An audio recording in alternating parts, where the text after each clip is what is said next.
Hi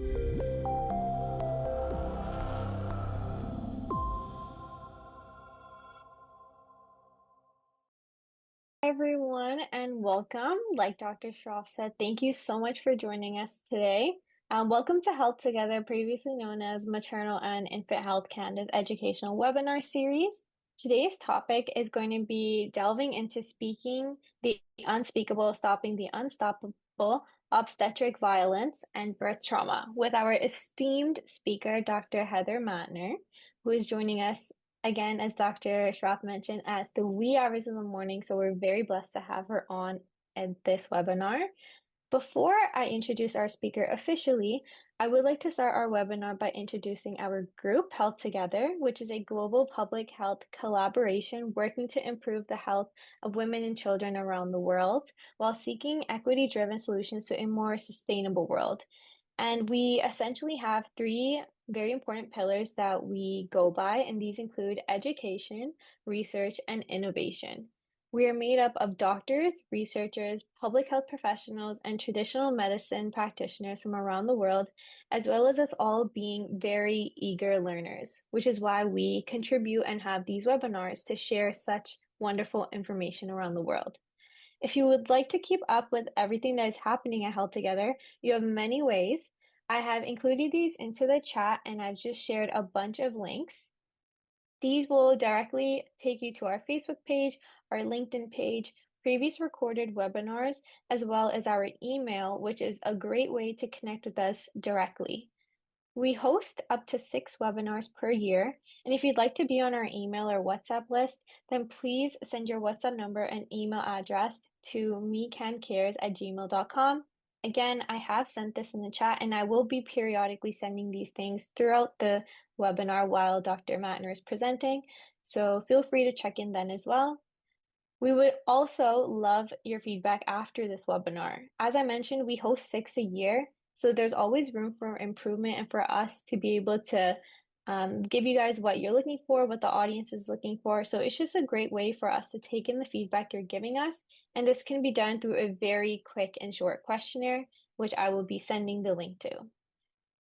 As with all of our public webinars, I must add the following disclaimer. This course and handouts may contain general information about medical conditions and treatments, although the information is not advice and should not be treated as such. So just a disclaimer to put that out there. If you do, however, have any questions during this webinar, please write them into the comment box at the bottom of the screen.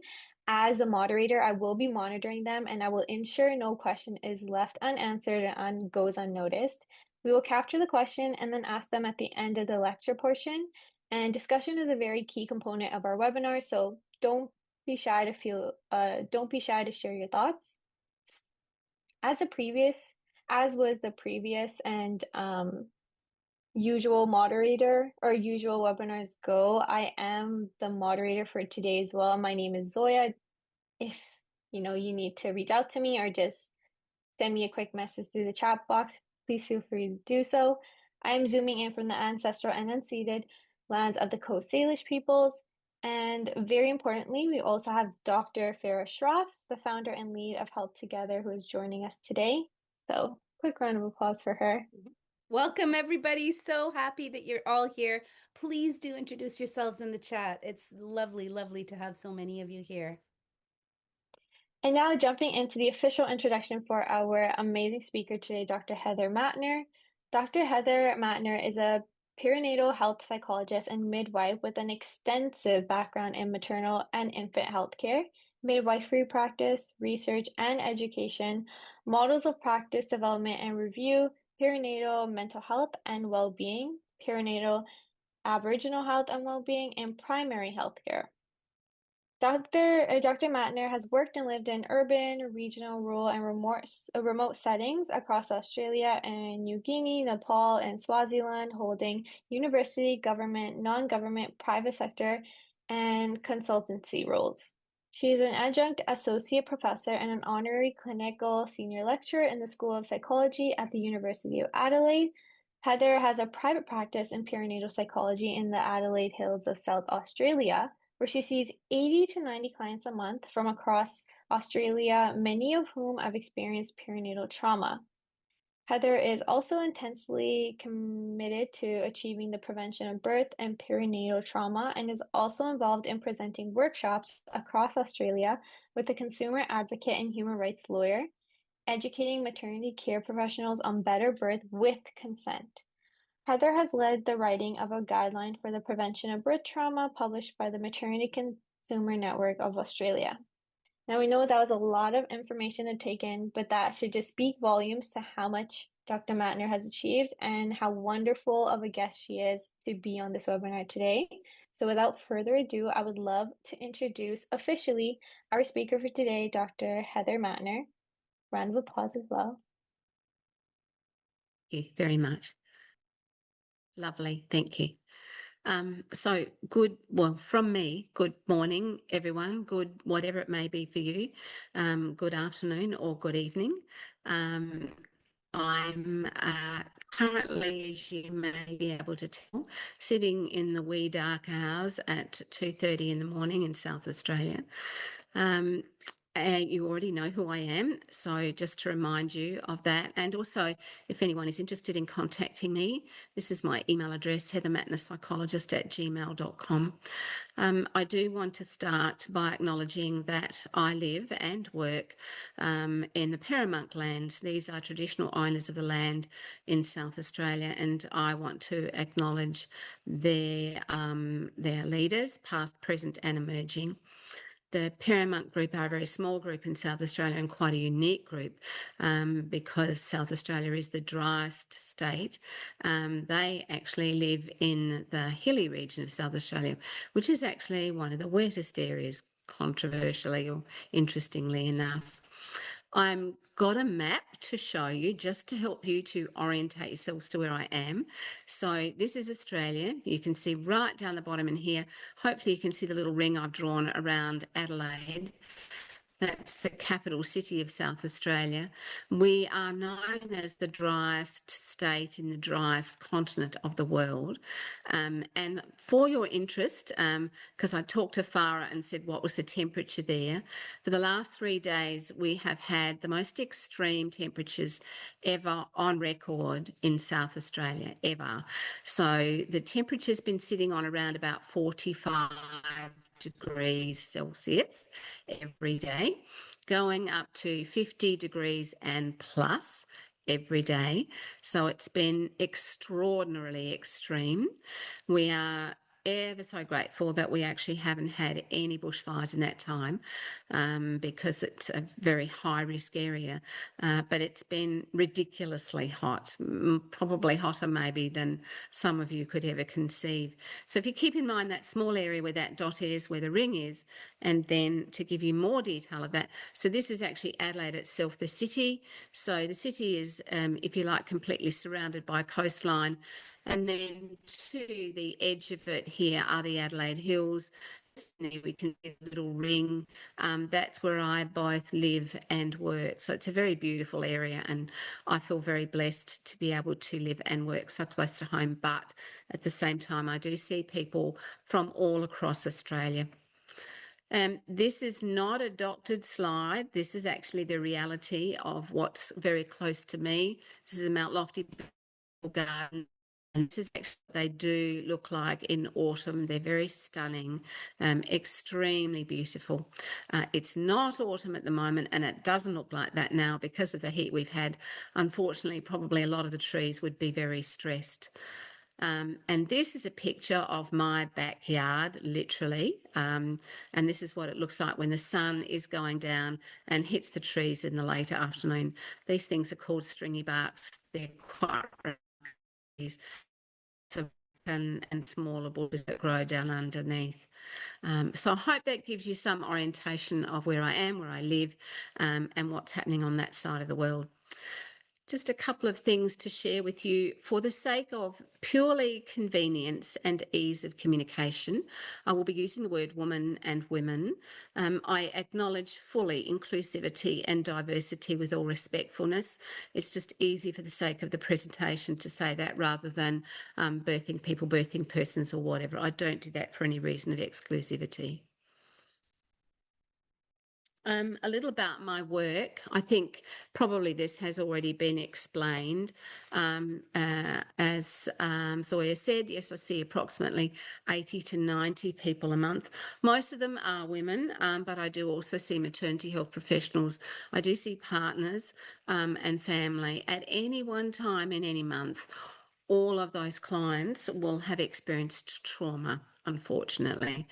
And within that group, the rates of post-traumatic stress disorder sit around about 30 to 50%. As also explained, I am involved in running prevention of birth trauma workshops across Australia. One of our state governments has actually contracted us to do that for 4 years, and other governments are inviting us to do that as it suits their maternity professionals. I am very, very passionate about trying to stop birth trauma, or perinatal trauma as I may refer to it, because in fact for some women the trauma starts at the beginning of their pregnancy. It isn't just labour and birth as the time that begins. So if we start with the unspeakable, which is obstetric violence, it's actually not a new problem and it's not a new term. Although if you looked at some of the media interest and some of the more current literature, you'd think that it was something that had only just been invented. It's not. The most prominent address was given to it in 2014 when the World Health Organization made a declaration about women experiencing disrespectful and abusive treatment, and that was a worldwide problem, that violated women's rights, denied them respectful care, threatened their right to life, their health, their bodily integrity and their freedom from discrimination. In reality, obstetric violence predates that quite substantially, but it's of note that the World Health Organization actually felt the need to speak out at that time. What I've done is provided a checklist for you for 2026, because these are actually the declarations that WHO made at the time about what should happen. And perhaps you might like to look at your own work environment, whether you work on your own or whether you work in an organisation. It actually really doesn't matter, and see whether in fact what they wanted 12 years ago is happening now. Is there greater support from governments and development partners? Whoops, sorry.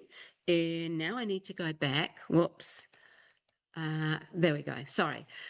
Is there greater support from governments and development partners for research and action on disrespect and abuse, particularly in pregnancy and childbirth? I would have to say in terms of Australia, no, and I'll let you answer that in terms of your own context. Has there been initiation, support and sustaining of programs to improve the quality of maternal health care, with a strong focus on respectful care as the essential quality of that? Certainly no, in terms of Australia, and I currently have a PhD student who's looking at that, and I guess I could say in a word, we've been incredibly disappointed at what we haven't found. Has there been better emphasis, or even emphasis, on the rights of women to dignified, respectful healthcare through pregnancy and childbirth? Certainly in Australia, no, there hasn't been, unfortunately. I did some media work with one of our national television stations a week ago, and one of the comments I made was that there has been a deafening silence from federal and state governments when it comes to respectful maternity care, and particularly the notion of obstetric violence and birth trauma. What have we been doing in terms of generating data related to respectful and disrespectful care practices, looking at systems of accountability and meaningful professional support? Very little, unfortunately. And are we involving all stakeholders, including women, in efforts to improve quality care and eliminate disrespectful and abusive practices? I think they're really important questions. I think they're still relevant 12 years later. And as I said, it might be a really good thing for you to do in terms of your workplaces. If we look at 2026 in terms of Australia, looking at speaking the unspeakable. In 2021, it was found that 1 in 2 women in Australia will experience birth trauma. We don't have current data at the moment, but clinical evidence would indicate that that's more likely to be about 75%. In other words, 3 in 4 women are going to experience birth trauma in Australia. There has been, unfortunately, very recently, a very strong focus on the term obstetric violence. It has been deemed to be harmful, offensive, vexatious, inflammatory, and in fact has been declared to be violent to maternity staff and more. One particular writer has declared quite recently that the only solution to this problem is to have medicine take more hold of birth, because the problem around obstetric violence is demedicalisation. And unfortunately, and for the midwives in the audience, I'm a midwife and this distressed me as well. The writer actually made the comment that we've got to stop the poison of midwifery-led models of care, which is really a devastating thing to read, because in fact, if we're going to be very sensible and we're going to be intelligent, we have to acknowledge the evidence that relates to models of care, both in terms of midwifery-led models and also in Australia in terms of doulas, where their involvement is really very limited, unfortunately. One of the very difficult things that's also happened at the moment in terms of particularly the language, the unspeakable, is that medical professionals working in obstetrics are declaring themselves to be the victims. So it's actually not women who are suffering here, it's they who are suffering. And so one of the things that's come of that is that they've said that they don't want to attend workshops to prevent birth trauma because they might get upset. It really bears some thinking about when you consider that we're talking about women and their birth experiences. If we consider for a moment that globally 1,300 babies are born every 5 minutes, and even if we use the statistic of 1 in 2, that means 650 of those babies are born to traumatised mothers every 5 minutes, while someone in the same 5 minutes or longer is saying that they don't like the words obstetric violence. So what would seem to happen then is that words matter more than women, unfortunately. In the work I do with women who suffer severe trauma and PTSD, the clients do a lot of writing. Writing in psychology is very cathartic and extremely beneficial, particularly for women who are extremely traumatised and can't verbalise what it's been like for them. I don't think I need to explain to you why someone might have written this, and I do need to say I have the permission of my clients to use their written expressions. For this client, and in fact others who said the same thing, the language of the word failure, the unspeakable notion of this, was something that resonated throughout their labours. They were failing to progress, they were failing to descend, their cervixes were failing to dilate. And so that word just echoes persistently, unfortunately, in the trauma that they carry with them. About this, which is that maybe the aim is to normalise this so that policies, practices and interventions as they are can persist without question or concern, because really if we don't change things at the level of that extent, nothing is going to change. But the reality of this is that women are silenced again, and I don't understand why we're not seeing this, why we're not recognising that, why we resist against things like obstetric violence. We are refuting the reality and we're silencing women. And this is very typically done in what I refer to as the terrible trade-off. I speak about this frequently. Be thankful you have a healthy baby. That continues to excuse the harm women experience. But in saying that, we actually need to tell women not to worry that they're broken for life because their baby is fine. So actually pitting baby against mother in that situation, which is extremely unacceptable. Again, some words from one of my clients. She felt forgotten, not important, scared, and she stated that it didn't matter at what point it was through any of her labour and birth. She actually had no idea of what was going on. I also want to do a little bit of reflection in terms of the Royal College of Midwives in the United Kingdom. Some of you may remember they launched the campaign for normal birth in 2005, and the intention of that was to promote normal birth or vaginal birth without medical intervention. They wanted to inspire and support practices that would encourage normal birth, and therefore they had hoped reduce medical intervention. Interestingly enough, what came of that was a lot of resistance because it was felt that normal birth was being singled out and that excluded women who needed to have other birth options. So they changed their focus to what they called the Better Births Initiative in 2014. So that was to focus on support for all births and recognise the unique needs of every woman. So that ongoing focus is now apparently on better births for all women, despite their experience. There's a reality, unfortunately, I think we have to acknowledge that that actually hasn't persisted in terms of having an enduring effect. With all due respect to the college, I'm sorry, but that's the reality. So it's not getting better. I want to declare right now, I think we actually need a campaign to save pregnancy and birth.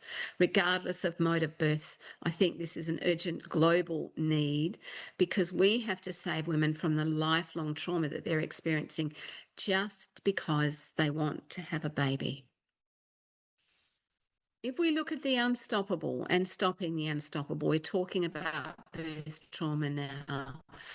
This is not just physiological, it's emotional, psychological, social, financial, sexual, and of course physiological as well. But historically, the physiological elements of birth trauma have received the focus and the emphasis. The other elements have really not been considered. And that has been to the significant detriment of women and their families. And also, I have to say at this point, it's been to the detriment of people who work in this area as well, because they too are severely traumatised as a consequence of what happens. So I'm asking the question now, who is doing anything to stop this? I have done a desktop search only. But I couldn't find one paper on how to prevent birth trauma across all elements. I only found a paper on perineal trauma, that is physiological birth trauma. I would love to know that I'm wrong, and I'd love to hear from you that in fact there have been others written, but I couldn't find anything else, unfortunately. And I'm sharing again a comment from a client. For her, the experience was just constantly one of horror. And she made the declaration that her body was officially no longer hers. She was just a vessel to keep a baby alive. She became very aware, because she was being monitored, that people were interested in the monitor, not her. And we know that from the historical work of Enkin and Chalmers, who said the moment you put a monitor in the room, people would direct their gaze and direct their attention to the monitor and not to the woman. So here in the 21st century, that is actually still happening. It hasn't changed. One of my other mantras, which people in Australia are very used to hear me saying, is that birth trauma is preventable harm. We actually need to acknowledge that this is something that doesn't have to happen. It doesn't need to happen and shouldn't be happening. Today, actually, in fact, it's yesterday now because it's now Wednesday here. I was really quite taken aback to read that one of our significant e-magazines declared that violence against women in Australia is a national crisis. I don't think Australia is unique in that. And in fact, they're calling for a Royal Commission in Australia. I'm going to communicate with them and ask them whether they're considering violence against women in pregnancy and childbirth in that declaration. But I guess for me, the question comes back to this reality. How has it come to the fact that in birth, women should come to recognise that they have a 3 in 4 chance of being traumatised? In Australia, that is particularly significant as well, because we have now more women having less babies. So the most latest statistic that we've had says we've gone from 2.3 babies per family, depending on how you want to define family. It's now down to around about 1.3. So there are significant issues, economic issues for the country in terms of our dependency and our, if you like, income earning ratios. Currently, it would seem, and again, this is a desktop search I've done, there's a lot of research on women's and families' experiences and staff experiences in birth trauma. There's a lot of research on better diagnosis and treatment in birth trauma. But there is no research, as far as I can see, anywhere, unless somebody's doing it and they haven't published it yet, which is wonderful, on how to actually stop birth trauma. One of the difficulties we certainly face in Australia, and I'd be keen to hear whether this is your reality or not, is that our policies in institutions are not evidence-based. They're based on opinion and belief, unfortunately, and they're not aimed at preventative health. And further to that, the government is not interested, in fact, is quite disinclined to this area. And part of that is because it doesn't want to fall out of favour with fairly significant groups that I guess enable it to have its ongoing status. There certainly has not been any guideline at all for prevention of birth trauma. And I led the writing of this guideline. That's the front cover of it there. I was very fortunate to be able to take some time off and receive some funding from Maternity Consumer Network to actually write this guideline in 2005. It was then launched later in 2005. At the time I wrote that, I did another desktop search, and again, I couldn't find any such guideline anywhere in the world. I'd love to know that there is one. I'd be really keen to hear from you if you've got one, to share that with me. We don't desire to be exclusive, but we produced this because we really were genuinely desperate about what to do about preventing perinatal trauma, as we've referred to it. I came up with the acronym CARE. It took a long time and a lot of ideas were tossed around. But in terms of looking at the research on birth trauma and obstetric violence, it was very clear that consent, autonomy and respect were significant recurring themes. So that fitted really well with CAR, adding the E at the end. We want consent, autonomy and respect for every woman, everywhere, every time, no matter where. So this guideline is not just for hospitals. We want this guideline to be used wherever women are giving birth. So in Australia, that would be institutional, that would be at home. And we do currently have free birth in Australia as well. Not supported by the government, but there's a reality that happens. And because of the nature of my work, I do see clients who have been involved in free birth, and unfortunately sometimes not with the best of outcomes. I think it's a recognition of the fact that systems are letting women down, that they are making these choices. I know people struggle with them, but the reality is we have to be courageous and acknowledge that people make these choices because we're not offering them what they would feel safe and secure enough to be able to accept. I'm going to share a little bit about the guideline with you. Can I say I'm very happy if anybody would like to email me. I'm really happy to send a guideline to you. It's about, I think there's about 30 pages in it. It's a beautiful document. There's a lovely electronic PDF. So I'm really happy to distribute that if you would like to. Again, reminding you of what the emphasis of the guidelines about: consent, autonomy and respect, every woman, everywhere, every time. So we really genuinely want people to care about what they're doing. If we look at those three fundamental elements, in terms of consent, certainly in Australia, and I would imagine this is the case where you come from as well, there are laws that actually enshrine consent. But unfortunately in Australia, they continue to be flouted. And what often happens is that women are led to believe that policy outweighs law. But in actual fact, basic human rights in law outweigh policy. And many women, in fact, most women do not know that. So they're frightened by hospital policies because they believe that that will deny them their basic human rights. And that's one of the reasons, of course, why women feel that they don't want to birth in a hospital, because they believe that their basic rights in law are being denied. That's not the reality. Again, in terms of autonomy, there are laws, there are conventions, and there are treaties that enshrine this, and yet they unfortunately continue to be ignored as well. The biggest issue at all, though, unfortunately, continues to be respect. That's respecting a woman's right to control her body and herself and to make an informed choice. And that causes deep consternation, unfortunately, in people working in the maternity arena. I continue to ask why this is so hard and why it's so hard seemingly everywhere. If we talk about the unstoppable, that is birth trauma, when you read the literature, there are, I guess, 3 enduring themes that arise. The first one is that the body is a risk. And of course, we're talking about women in this case. So we're talking about women's bodies.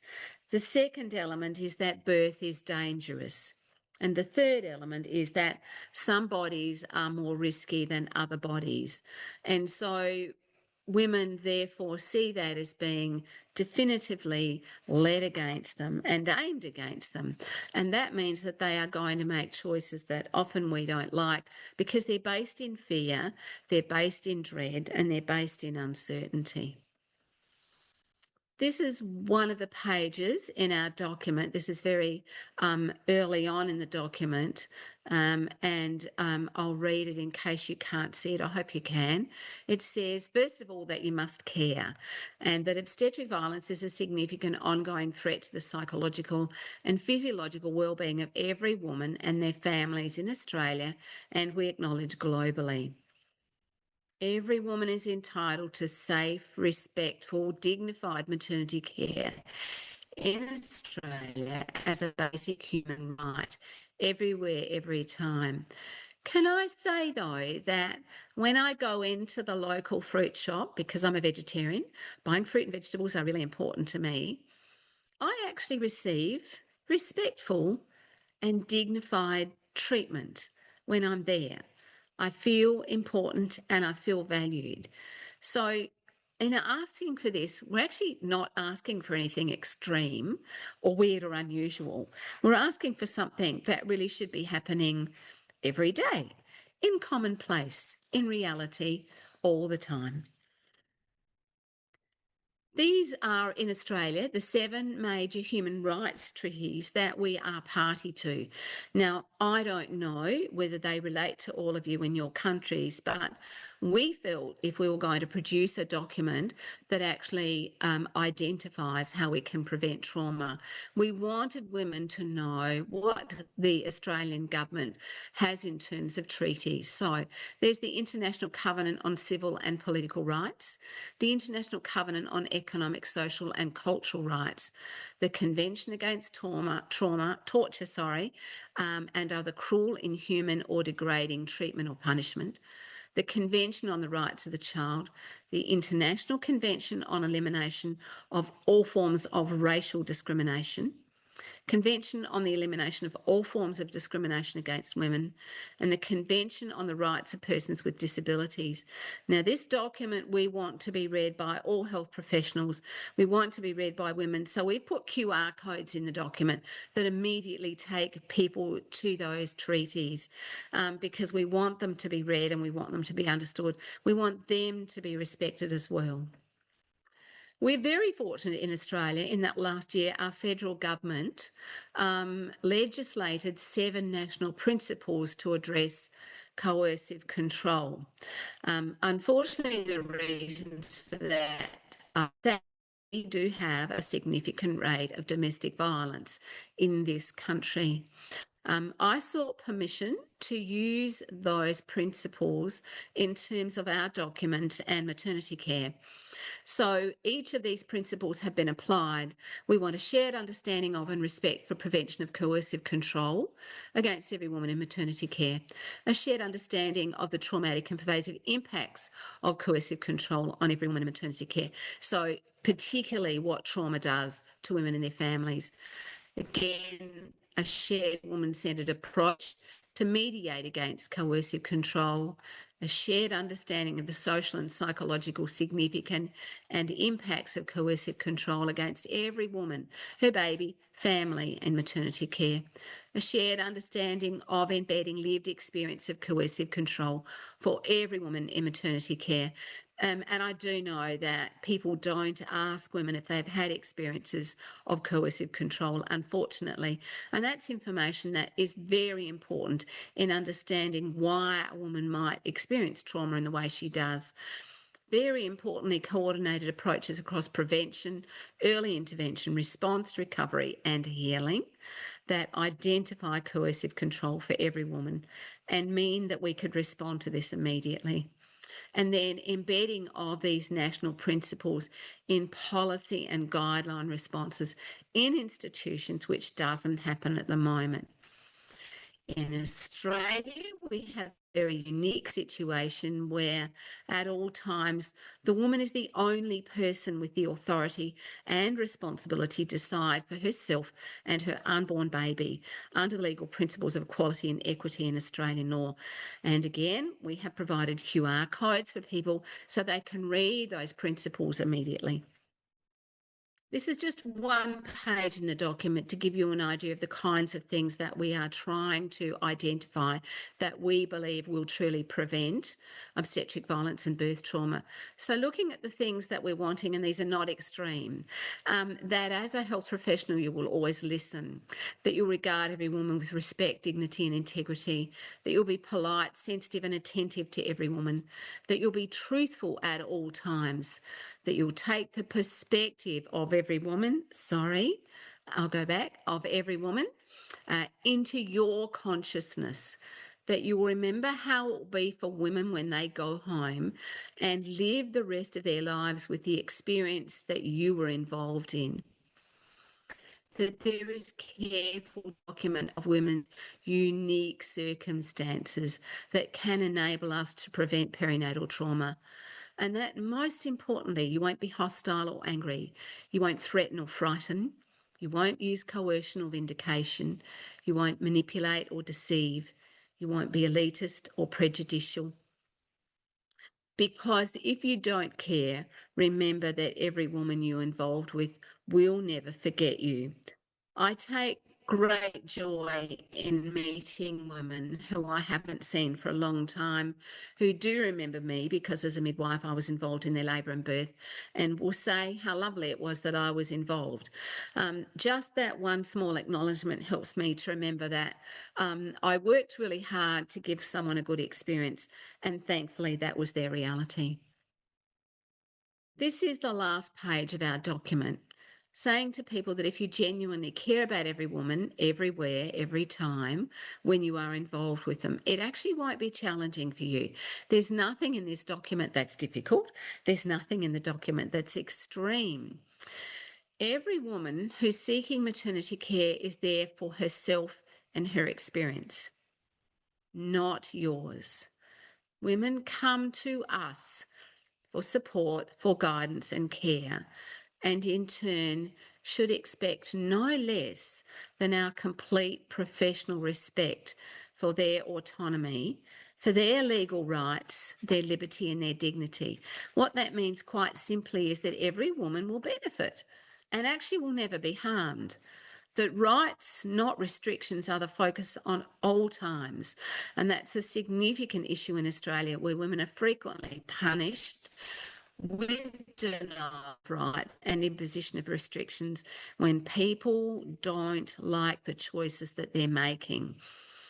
And I think it's important to emphasise again that we must respect a woman's right to make a choice. We mightn't like the choice she's made, but she does have the right to make that choice. And certainly under Australian law, she doesn't have to justify that. I don't know what that requirement is in your country. We are seeking environments that are safe, relaxed, respectful, and woman-centred. We want every woman to retain control at all times.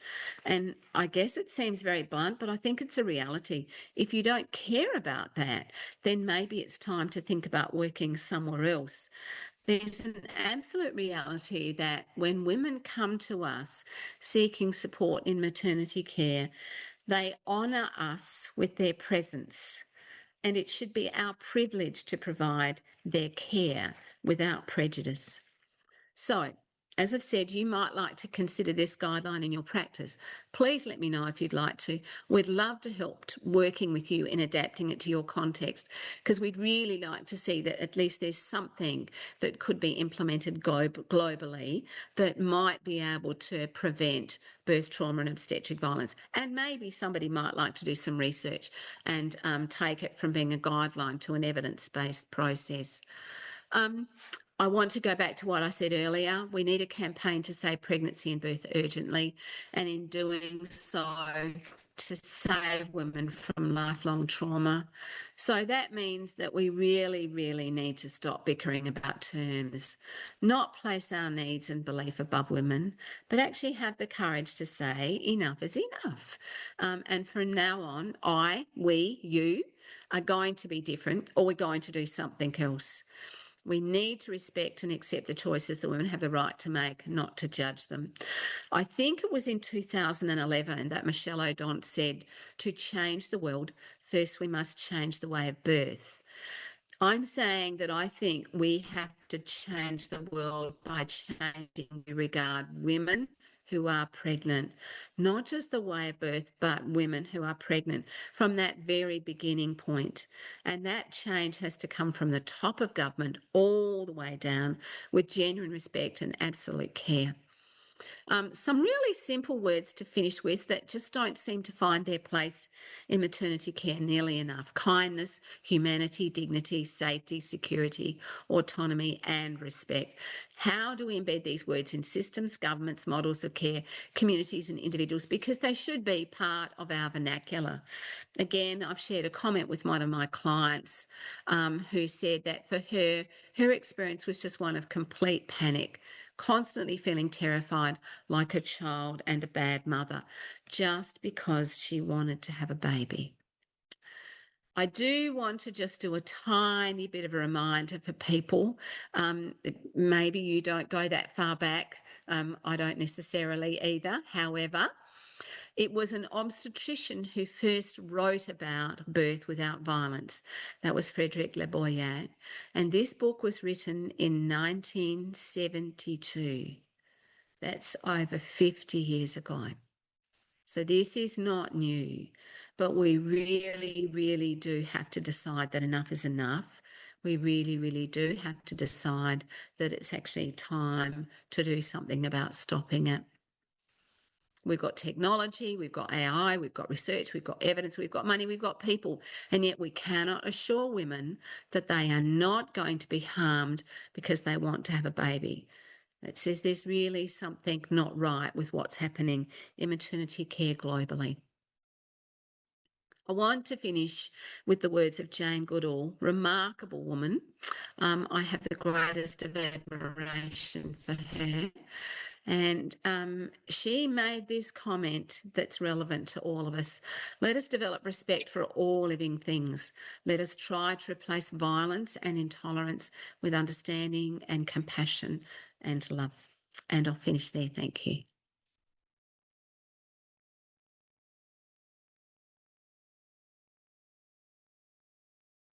Zoya, would you like to lead back into any questions or discussion that people might have, please? Of course. Thank you so much, Dr. Mattner. That was a wonderful presentation, very insightful, very amazing. And I'm underdoing it. I could be describing it way better, but I know everyone else feels the same way, especially with the round of applause that we're getting. So, an audible round of Okay, applause for you, Dr. Mattner.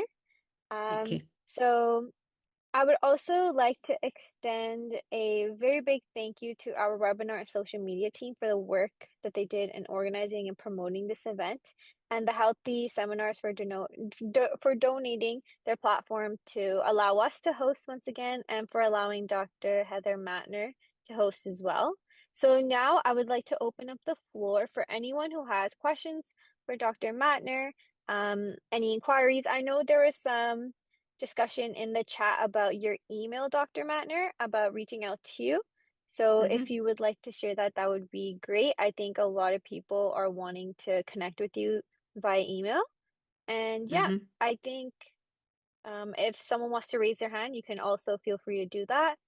If someone wants to send it through the chat, I can relay your question to Dr. Mattner and then we can have responses done that way. So, yep, this is the floor being open to everyone attending the webinar. So happy to take any comments as well. If there's anything anybody would like to add, I'm really happy to take that too. Of course. There are a I've lot of shocked thank you all. yous. Kate is saying thank you for this great webinar. Have to run to another meeting, so thank you, Kate, for joining. And she's a registered midwife in Ontario, Canada.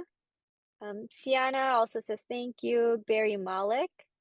Barry also made a comment earlier how he wrote his postmaster's thesis in 2021 contradicting Stan Groff's, a psychiatrist, theory that birth is not inherently traumatic, and what he's actually seeing in therapy sessions is memories of obstetrical violence.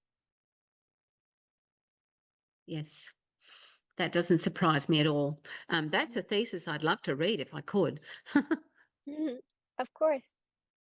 Um, Dr. Mattner, is it possible for you? I know you had your email on the one slide. Would you like to share it again, possibly, so people can take note of that?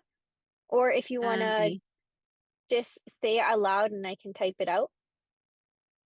Yes, it's all one word, lowercase, Heather Mhm. Mattner, psychologist at gmail.com.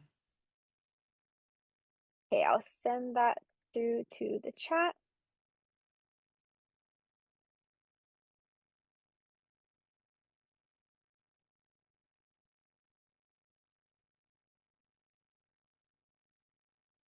Okay.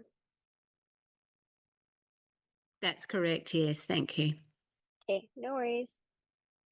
Christine says, sorry, I missed this at the beginning. What is the prevalence of birth trauma in Australia? So the 2021 data said 1 in 2 women.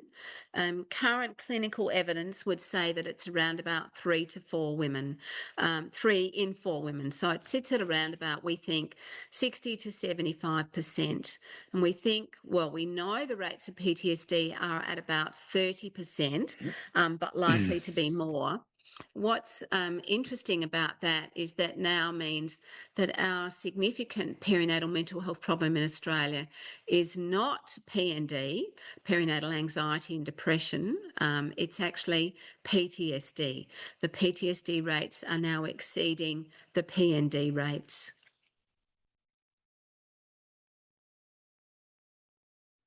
Thank you for that, Dr. Mattner. We have a comment by Heidi. I think about the role modeling that midwifery and OB students experience during their clinical learning. Yes, well, one of the difficulties is that students are really vulnerable to whoever might be with them when they're learning. And that could be someone who's entirely committed to the prevention of trauma. It could also be someone who is entirely committed to their own practices and beliefs. It could also be someone who's entirely committed to not being bothered about students. And so that puts students in a really difficult position. And of course, it's really challenging as a student to try and make change as well. I've taught midwifery students for a long time, and I've always said to them to, try and keep the sense of passion going, because once they're registered and they're working in their own right, they can use that as a means to enable change. Even if just one person wants to make one tiny change in terms of their own practice, and therefore being a role model to others and in particular students, then there's a reality. You throw a pebble in a pond and you can have a ripple effect and hope that things are going to change and get better. We've got to try and do this at every level. There really isn't an area that's not relevant in terms of creating change.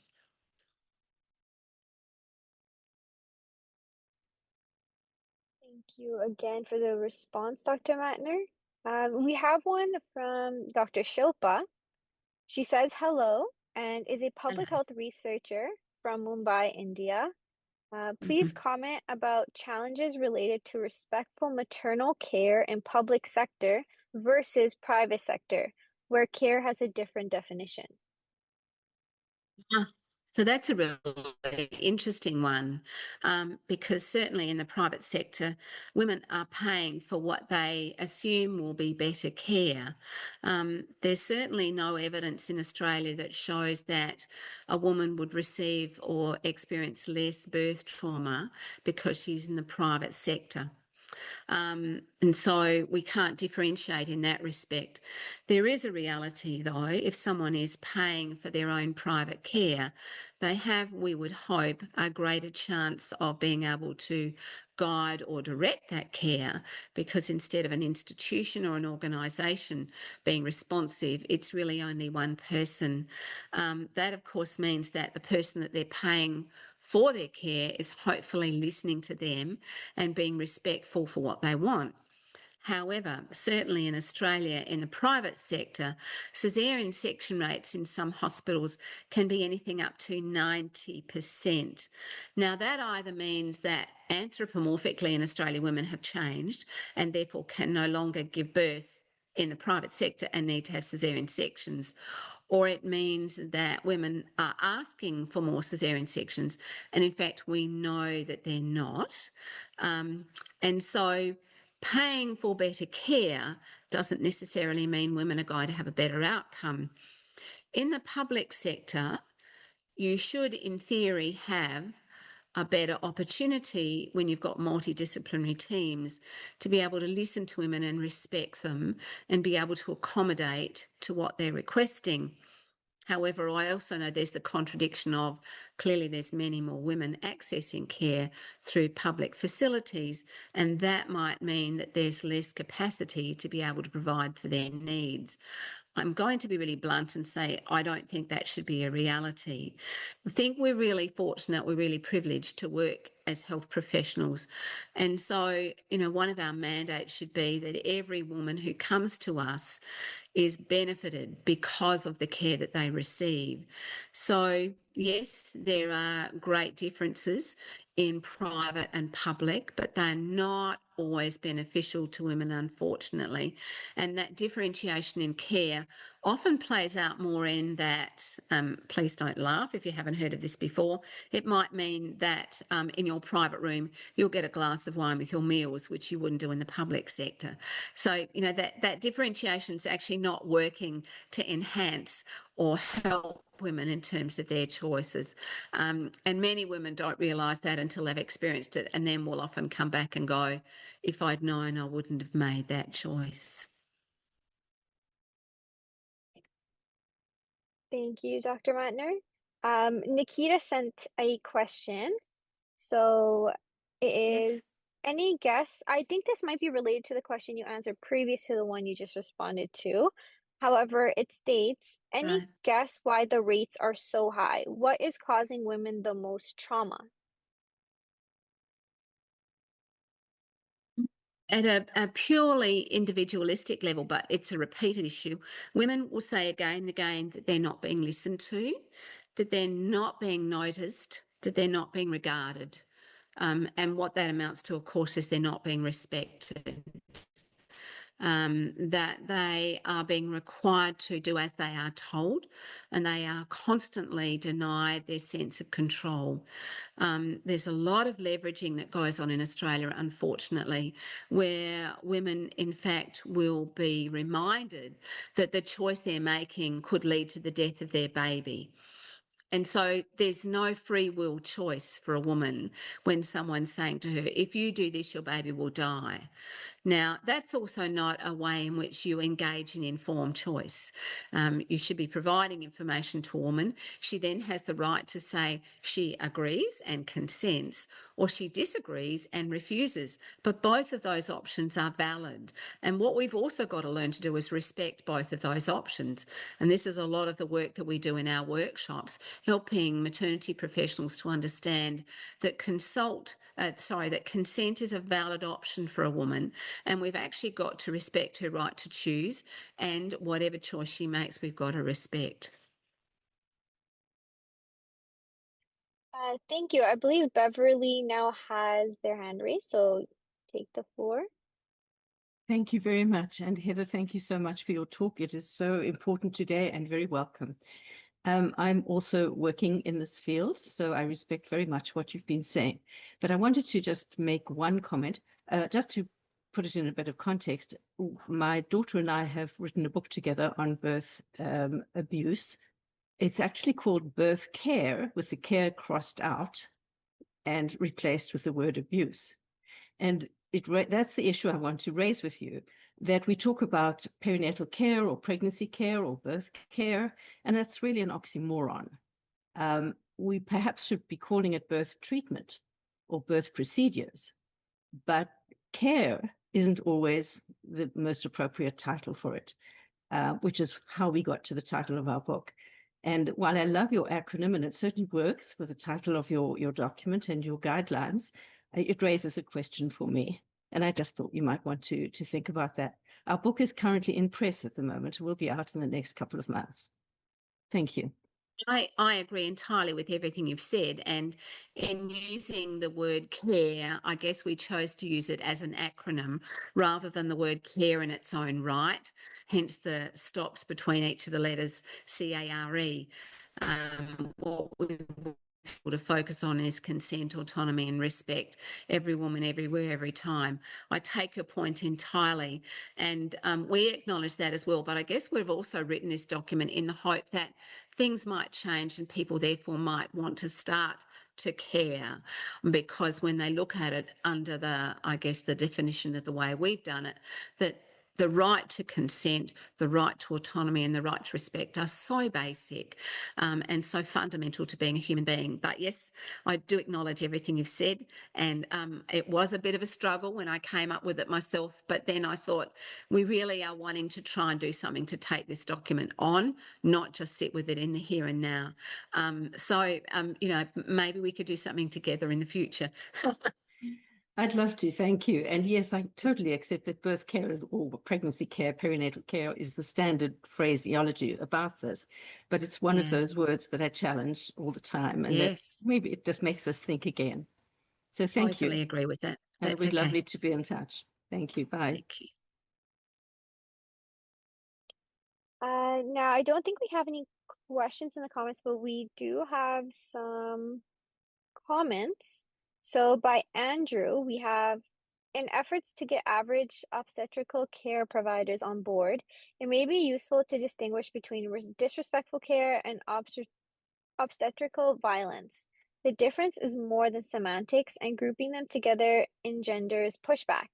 If you want people to examine their disrespectful actions, it might be helpful not to accuse them of violence.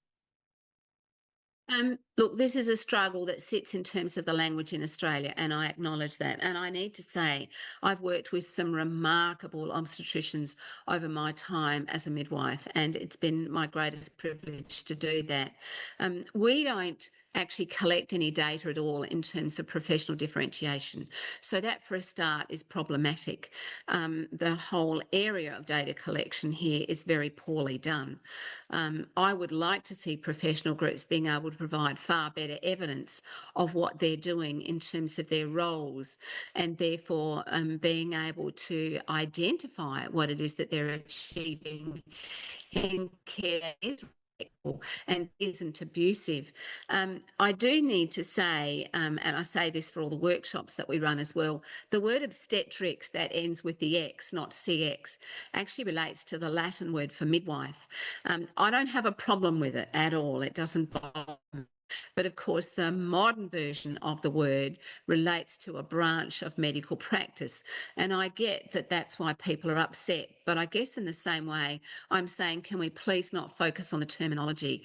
Can we please focus on the fact that in the 21st century, we really do have a problem around the world with the fact that if a woman wants to have a baby, she does have to reconcile that there's a high likelihood that she might experience trauma. Thank you again, Doctor, for your response. Barry also has a comment. It's very complex in America due to litigation. In some ways, obstetrical violence is an incomplete concept because it's systemic violence which affects everybody as both the client and the provider. Mm. Susan Yes, James. Oh, yeah, of sorry, course. gone. No, I No, was no, going to no. say that one of the things that is increasingly being talked about at the moment is that it's gendered violence, and that it sits within the realm of things like domestic violence. I think we need to do a lot more work in that area rather than talking about this. I think we need people who are prepared to do a lot more research in the area so that we can be clearly definitive about what we're saying rather than being hypothetical. Of course. Susan says, you mentioned that the goal is to apply this caring model from the onset of pregnancy. Would you also consider extending to preconception/pregnancy planning and also women who undergo extensive periods of time attempting to become pregnant? For example, through various reproductive technologies, including needing to involve a surrogate to help with growing a family. These women can also be extremely vulnerable to judgments, stigma, physical pain, emotional blackmail. Yes, one of the reasons why we made the guideline relating to perinatal care was that we did want to broaden the context and not have it focus on just labour and birth. As an example, a lot of antenatal care in Australia is provided in almost factory-like circumstances where women have to come along to a clinic, wait their turn to see somebody, and often in the process waste several hours of doing that, which is a really unfortunate loss of precious time. So we haven't tried to focus on just the notion of it being birth trauma. There is the reality that the pregnancy can go right back to conception. We're also trying to work really hard on getting the government to recognise how important preconception care is, that if in fact women could be informed a lot earlier, have a lot more health promotion and a lot more preventive health education, that would enable them to be able to be more discriminatory about what levels of care, what models of care they would like to experience.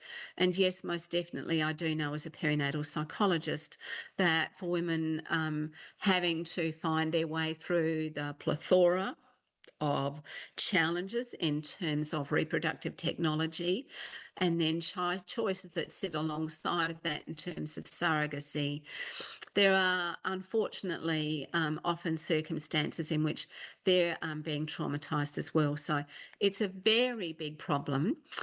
We've tried to encapsulate it under the word perinatal, and I guess in a sense people could define that in whatever way they want to in terms of using the document. Excuse me, sorry. Thank you, Dr. Mattner. Now we have another comment by John. Did you have a system of mandatory reporting of obstetric violence in Australia? Is there any debriefing with the team in case of obstetric view or violence? Is there any difference between region or conflict context versus non-conflict? If yes, what would be the reason? There's absolutely no data whatsoever at all in any way, shape or form, unfortunately. I guess that's the overall answer to that question. In terms of debriefing, that's significantly flawed in Australia at the moment because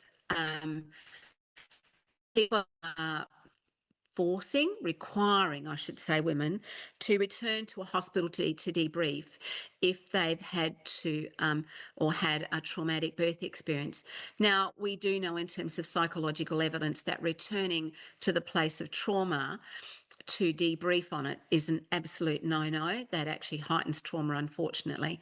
And then this debriefing is being done by people who are involved in the trauma, which again just heightens the trauma, unfortunately.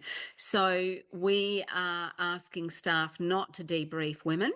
Most certainly staff need to do debriefing. That is not being done, unfortunately. Debriefing will be done for a critical or a sentinel event, which is a near miss or a death. But there's no data being gathered at all in this area. And so staff will go home, they could be traumatised themselves and just be expected to come back to work the next morning. And that's why I'm finding I'm increasingly seeing maternity care professionals who are being traumatised by the work they're involved with. And I know some of my colleagues are doing the same thing. So in terms of that whole element of it, no. And not being recognised, not being done at all. I'd love to think maybe that's something that you're doing wherever you're coming from as you're sitting here listening to this, but it's certainly not being done at all in Australia. Thank you again. I think we just have one last question by Raquel. Sorry, I don't see the original message. However, Frederick did comment asking if it was possible to answer the question asked by Raquel earlier, and it was in regards to how to recognize or how you would go about recognizing obstetric violence. Okay. There's actually several documents that will identify this, but it can go anywhere from if you like, the physical elements of simply rolling your eyes, clicking your tongue, expressing disdain, so verbal elements in terms of language used to a woman. It can be physical elements in terms of restraint of a woman, hitting a woman, slapping a woman, forcing a woman to not being able to leave her room, the elements of threat, leveraging threat against a woman, that she can't leave a facility or that she'll be reported to the child protection people or that her child will be taken away from her. It's leveraged in terms of refusal of forms of care or treatment.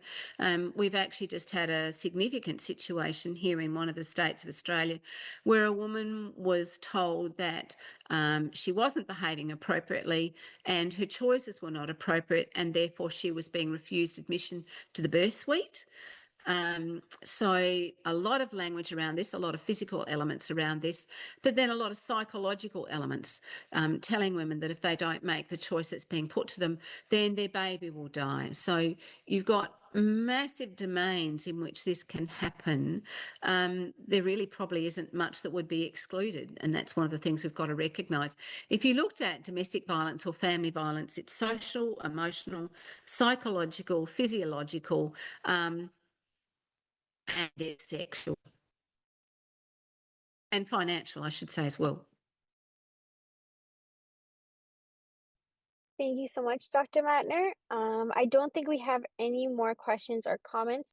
Ask for anyone who has any comments, questions, even just anything you would like to say to Dr. Heather Mattner.